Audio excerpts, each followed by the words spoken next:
Living in a tropical paradise like South Padre Island comes with its own unique landscaping challenges and opportunities. Today, we are diving into what it takes to make your beachside property a lush tropical oasis.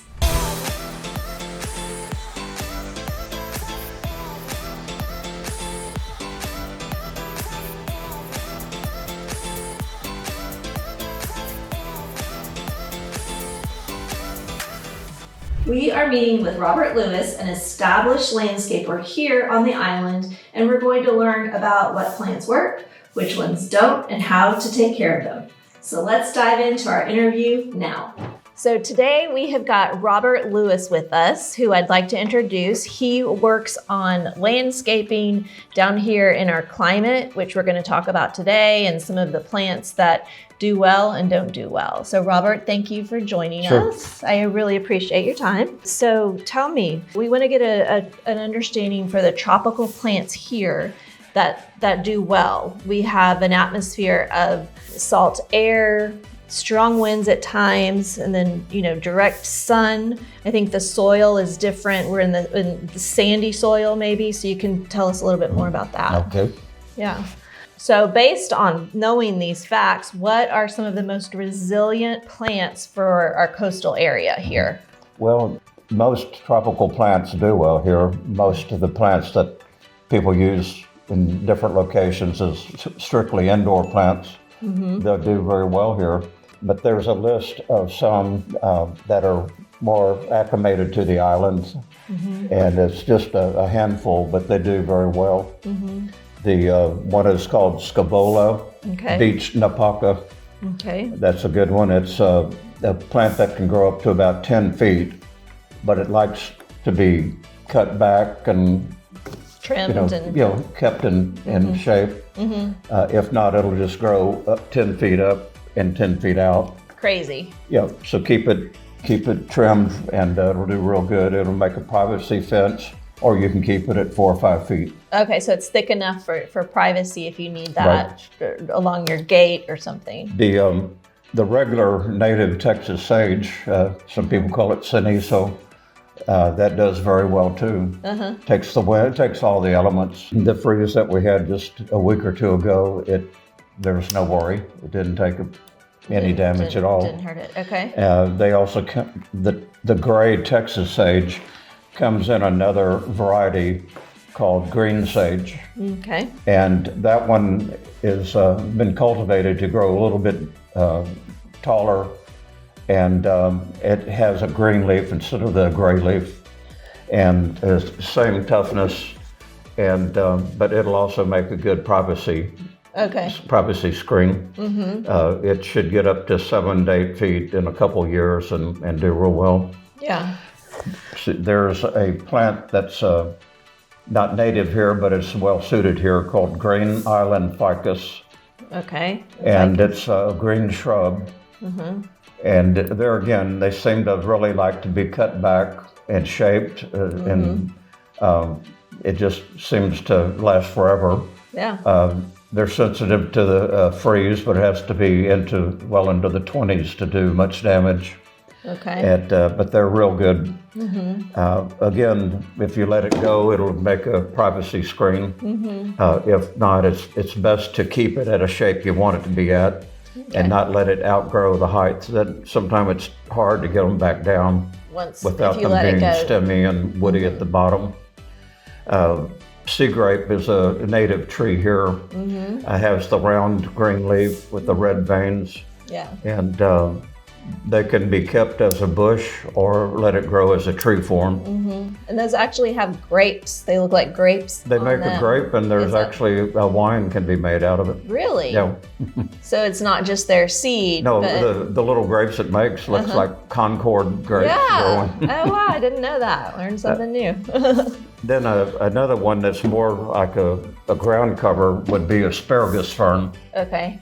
The botanical name is spring array or springary, mm-hmm. or mm-hmm. pronounced. It's really pretty. But common name is asparagus fern, mm-hmm. and that takes anything that you could throw at it. Okay. And just keep it fertilized on a regular basis, and it grows quite well. And on another wood ground cover, Woodillia ground cover does real good. And if it does get nipped in a freeze, you just like I've seen people run a mower over it, and it come right back in spring. Okay, so that's a good one. But I guess the last one that's really a standout would be your oleanders do well here. And you've got, so from what I understand with an oleander, you have a miniature oleander or a full size? There's a dwarf. Dwarf, But okay. people think that stays at 2 and 3 feet. The dwarf will actually get up 5 or 6 feet. Okay. But, and it comes in pink and red. Then the other standard colors are pink and white, and you can find a yellow as well. And those are varieties that will get up to 12, 15 feet tall, and there's some of them that'll even get taller. Okay. The dwarf ones, from what I understand, I've got some out front of my yard, and we kind of keep them cut so they make a nice a bush, but the flowers are beautiful. Right. Yeah, really colorful and nice. They can be trimmed pretty much at any time, and then it'll take about 6 weeks for them to come back into bloom. Okay. Yeah. And really, all the other houseplants that I mentioned, Dracaena marginata, there's all the different Dracaenas do well here. Ficus, the regular Ficus benjamina that people grow in offices or in their house, those will grow extremely well here. So well that next thing you know, they're 25 feet tall. Yeah. So They like our the climate. only thing that bothers them again is if there's a freeze. Okay, yeah. We've kind of talked, so most of these are, except for the oleander, maybe just green foliage kind of plants, right? Right. And so then you throw in some colorful things that look gorgeous during the summer. And what particular kind of colorful other plants would you recommend? Well, one of my favorite is the hibiscus. And they come in all their different colors, orange and pink and reds and whites. And very pretty. They do real well here, with the exception of one little negative problem here on the island, is that mealybug gets on them in the summertime. Okay. But it only takes a couple of spraying to control it. And a lot of times you can see it when they first show up. And if you just get your water hose and just put your thumb over it and just blast them off, Right. more than likely they don't come back. You can just spray it with water. Awesome. If Love it gets that. big, the variety that's getting on the plants now makes a clump. And once they get to that stage, then you either have to cut that whole clump off and throw it away. That's Then the you're biggest good. negative to hibiscus. Okay. And then there's a plant called Ixora, Ixora, that comes mainly in orange, but there is a yellow, kind of a gold variety, and I've seen a pink variety, but the orange-red is the one that seems to do the best. Okay. And they make a real good, heavy blooming hedge. One thing that people don't do is keep them managed properly. You need it's a blooming plant. You need to cut it back periodically. It'll come back fuller with more blooms. Okay. And that variety, that plant needs a little bit more nourishment. It needs to be fed 3 or 4 times a year. Okay. And when would you cut that back? After the bloom, or any time, or is there Pretty much any time. Any time, and they'll be fine. Okay. Okay, that's good to know. There's croton that do well here.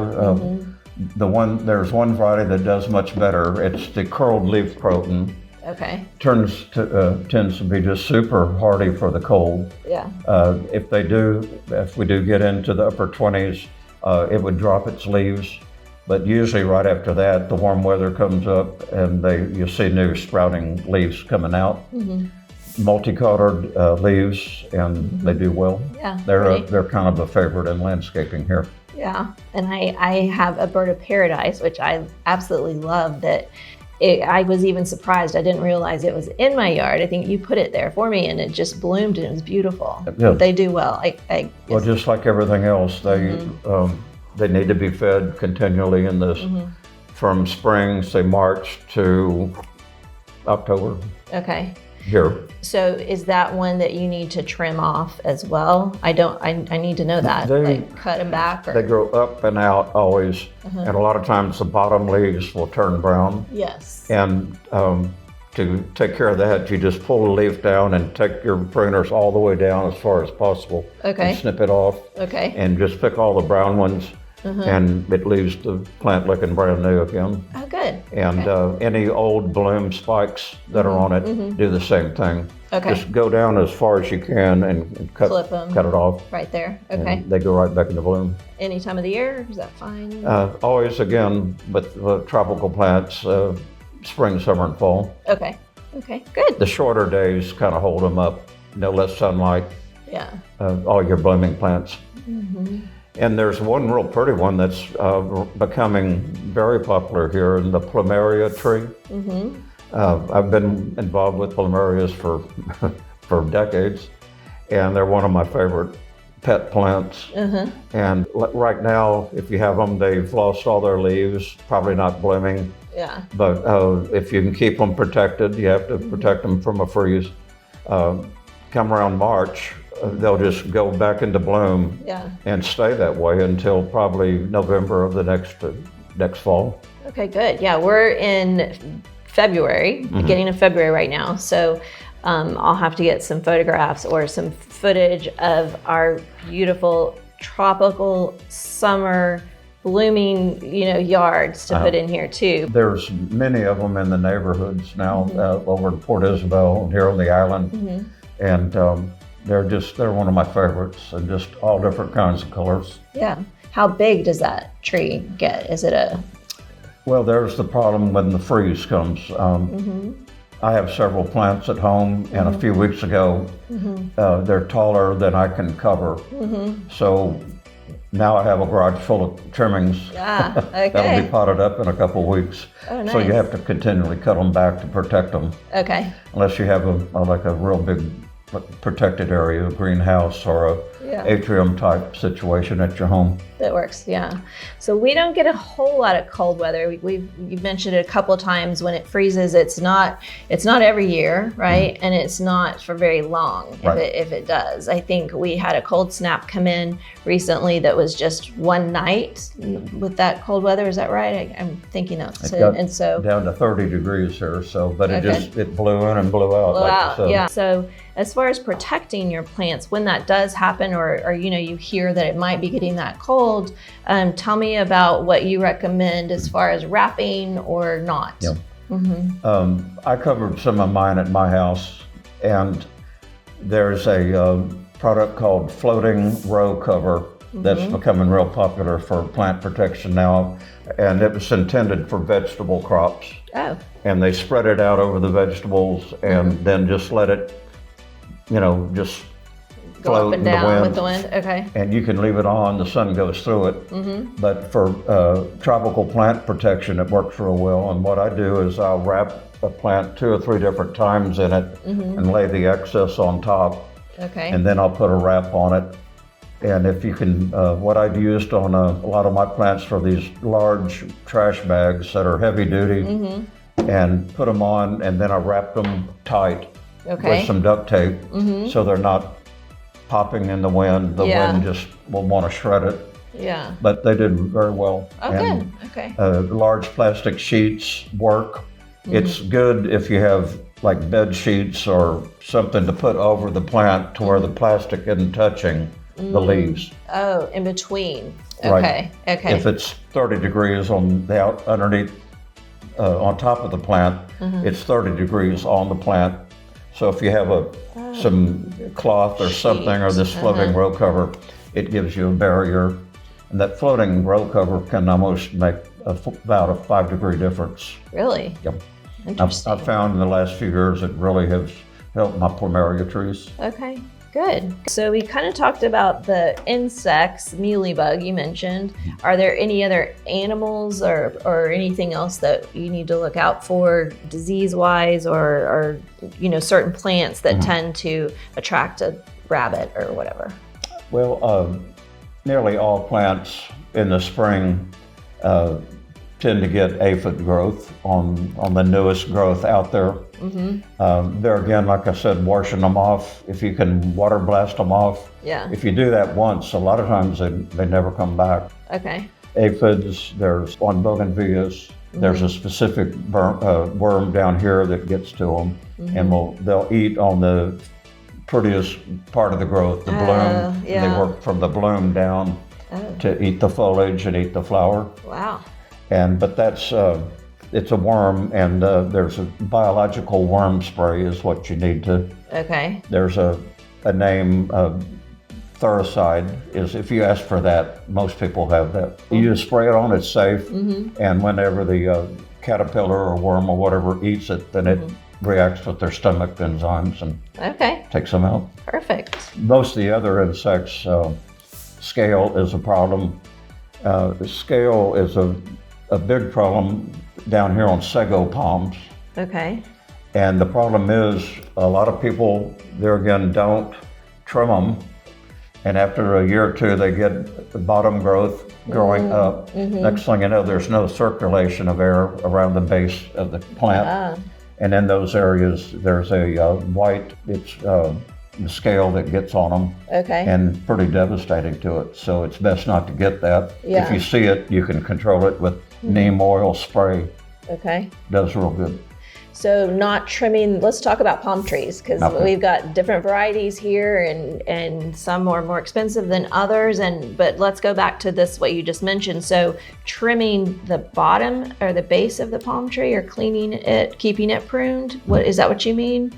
Yeah. Well, a lot of people like that, and there's a little bit of difference of opinion if that's good of it. But I think overall, I trim mine. I think it looks so much better. I guess the argument is that it could offer a little bit of protection from cold. Sure. And then on the top of the tree, the newest growth, on the Washingtonia palm, which is the best suited palm for this area.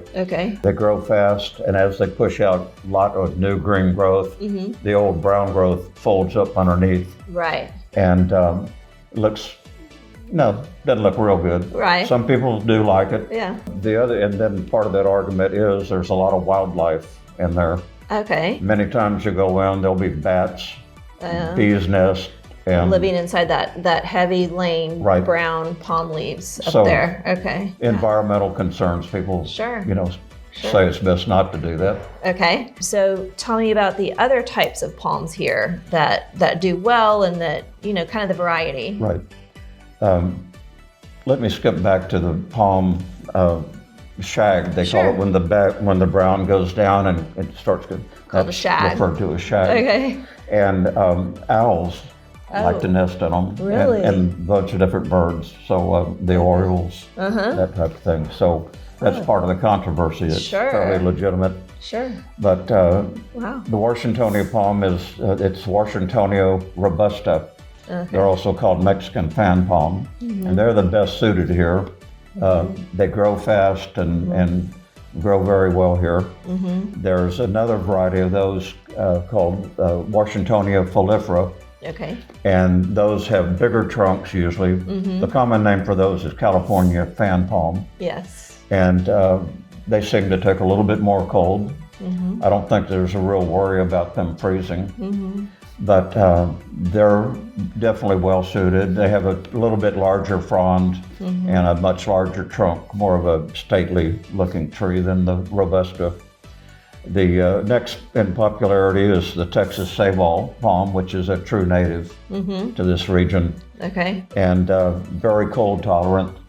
I think they're hardy down to single digit numbers. Oh, wow. That's one palm that's sold out of the valley to like Dallas and that area, and so there's palm tree farms or here, but I like the way they look, and just the big, they have large fronds. The trunks get real thick, and they have a crisscross trunk to them.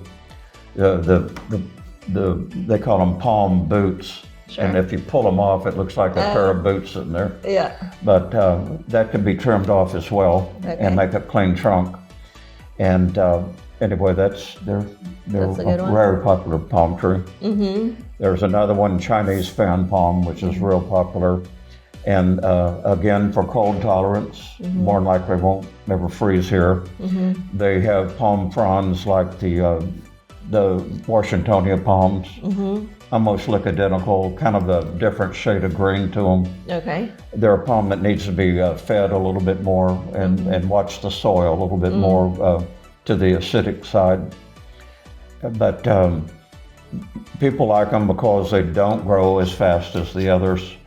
They're kind of slow growing, and they'll have a nice full canopy, but they don't get as tall as like a Washingtonia that would be next to it and just shoot up way past it. Yeah. So it gives you some variety at the lower, the higher. Right. Yeah. And then another one that's very popular now is the Phoenix sylvestri palm. And they're kind of the top dollar palm. They just, the thing about them is when you trim the trunks, they call it a diamond cut. When you cut them close, it has a shape similar to like a diamond cut. And it's pretty. Everybody seems to mention they like the. Yeah. Okay. Very popular. They're set out all across the country. Okay. Are they? And so there's a shortage of them here. Wow. So. Yeah. Okay. Good. That's a couple of smaller ones that I didn't mention. The sago palm is good, even though I mentioned there's a little bit of a problem. Very hardy for cold. Makes a good accent tree in the landscape. Mediterranean fan palm is a real good one. Very cold tolerant. They grow multi-trunk usually, and they just fit well in almost any landscape as an accent. Sure. Does multi-trunk mean come out in different? Yeah, to where the Washingtonia wants to have one single trunk. Right. These have 3, 4, and 5 different pretty. trunks. Yeah. Okay, so tell me about irrigation. What are the options? Okay, you have the drip irrigation, which works real well. It helps plants grow real well. And then there's the overhead pop-up sprinklers. Spray heads. And those are fine too, but here at the shores, they prefer the drip irrigation. Underground. And it does well. It grows, helps your lawn grow real well. And there are very little fungus problems that you get. A lot of the people tend to overwater with the pop-up sprinklers. And this time of year, we're in February, you don't really need to be watering that much. And most of the yards that are kind of a yellowish brown in the neighborhood, which there's many, they're still watering like it's summertime. But the drip irrigation seems to do well, and you don't have that, the blades of the grass don't get wet other than with dew, which is no problem. But with the spray, you're always keeping them wet, and that's how your lawn fungus gets going. With the sun on it. So the drip irrigation helps towards that. Okay. We use it on all the big palm trees. We'll put a double wrap about a foot away from the trunk, and you can run that for 30, 45 minutes to an hour, and it gives a good deep watering to the tree. In the summertime, when it's near 100 every day, that they really need that extra water. Okay, good. Do you think it's necessary because we do have the salt air, I mean, I know the plants, they're tropical, they like it, but is it necessary to ever go spray down any specific? We found ages ago when like the first house that was done here, we put all the plants in, and while we were working with it, we started on a few houses down. I would stop by and spray the foliage off, and we noticed that after several months, those plants looked a whole lot better. Oh yeah. And the same spray that gets on the windows, the car windows when you're parked overnight, that's getting on the leaves. The plant, and if you don't spray it off, it tends to weigh it down. It makes a difference. The salt is pretty dramatic, the salt content. Okay. So that's a good idea. I think it helps to spray them off periodically. Yeah. Good tip. So there is a design code here in this community. Several communities have design codes. What is the process? How do you figure out, what people want? Do you talk with the owners? Yeah, the first thing is just to meet with them, and usually no matter what part of the country they're from, they have favorite plants, and they ask about them, and we just have to kind of, most of the time, say, no, it's not going to do well Not here. going to work. Yeah. It's got to be extremely salt tolerant, and it's got to be able to take all the elements that we have. Okay. So try to get their likes and dislikes of if they're more into tropical or if they're more into arid type landscapes, and then try to get a feel for which trees they like. And I try to tell them after we meet the first time, just take some pictures with the phone and then send them to me on text. Perfect. And I can give you a thumbs up or a thumbs down Right. on them. And if they're taking pictures of them and they're here and they're attractive, in the they do valley, well. yeah, then they'll work. So, yeah. Oh, good. yeah. What can an owner expect to pay for, like, I'm sure there's a low end or a high end. I guess you can go up as high as you want to have your lot landscaped. Of course, it depends on the size of the property. Well, they're trying to keep, a good landscaping minimum It's here. important, And yeah. so you want to have several palm trees and not just one or two in the yard.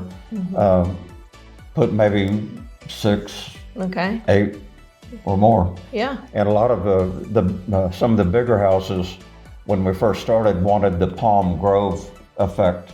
And there's many houses we put 28 and 30 trees in. Oh, wow. And it looks really neat in the summertime. You got shade all over. Right. Just it Beautiful. shades the amount of the plants down below. They have a richer color. They're not quite as sun-baked. And so that's the kind that I like. But Okay. more trees, and it costs quite a lot more. Right. The more you put in, the more it's going to cost. Sure. Go On ahead. the small houses, I think if you have 6 to 8 trees in the yard and then have hedges in the front and then maybe in the back with grass, the price is around maybe $15,000. Okay. So that's a range. Right. Yeah. And on these other ones, it's just, Goes quite a lot up. more for that many extra trees. But the lots are not that big, so the grass doesn't cost a whole lot on these yards. And it's just in the number of trees that you want that raises the price. Yeah. Just you saying that, there are a couple of homes who have the lot next door to them just completely landscaped. It looks it's such a nice option to have, and that's really pretty when you do that. Okay, so any tips that you have or anything else you want to add just in general on the landscaping here on the island? The main thing is the upkeep of the plants. I know there's plant services that come by many of the yards. They do a seasonal trim or a monthly trim just to keep things from growing over on the sidewalk or whatever. But if you can do a seasonal, like March,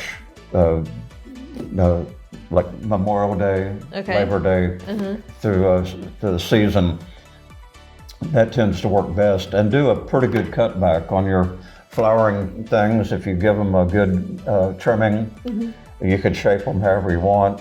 I like to use an organic fertilizer to feed them, and then they bounce right back in color with just a whole lot more of it. And that's the main problem I see, that people just don't think to do that as often as that. Yeah. Keep an eye on the plants. Mealybugs you can spot usually, they're a larger white bug. Scale insects and aphids, they give you a little hint of something's going on. If you see a sticky part on the top of the leaves, that's called honeydew. It's a residual from aphids and mealybugs and that type of thing. As they eat on the plant, they excrement, and that catches the dew, and it starts to make a little bit of a fungus that's real sticky. Yeah. And the ants are drawn to that. So the ants can be your sign that you need to be looking deeper into it. So. Great tip. Thank you. Yeah, it's good to know. I appreciate all your information. You're very knowledgeable and you do a beautiful job. Yeah, thank you. Yeah, so I'll have contact information here, and you guys can reach out as needed, and if you have any questions as well. Thank you. All right, thank you. Did you know that landscaping can add up to 15% to your property's value? This is more than just curb appeal, it's an investment. Well-placed palms, colorful native plants, and thoughtfully designed outdoor spaces make a home feel so welcoming. And if you're wanting to sell, this increases buyers' interest. You want the biggest return? Focus on low-maintenance plants and trees that are native to the area, ensuring their survival and functionality in outdoor spaces. Landscape walkways and patios feel so inviting. Beautiful landscape is not just about looks, it's about value. Feel free to share your landscaping experiences or ask questions in the comment section below. And don't forget to like and share this video. Until next time, this is Denise signing off from the shores of South Padre Island.